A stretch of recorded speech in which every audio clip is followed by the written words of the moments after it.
Бүгін ауыз аштырып жатырмыз міне. Ет астық. Араластырып сүретпем.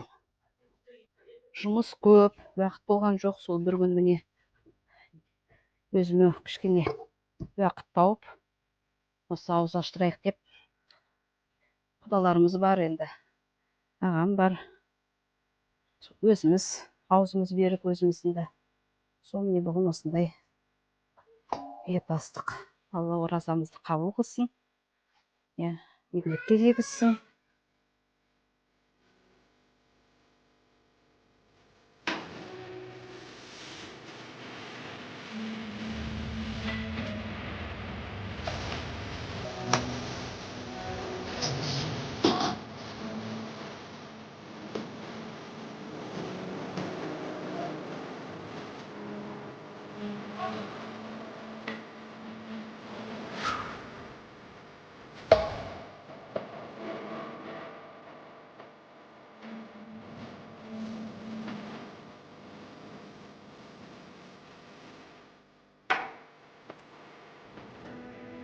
Шақырдың?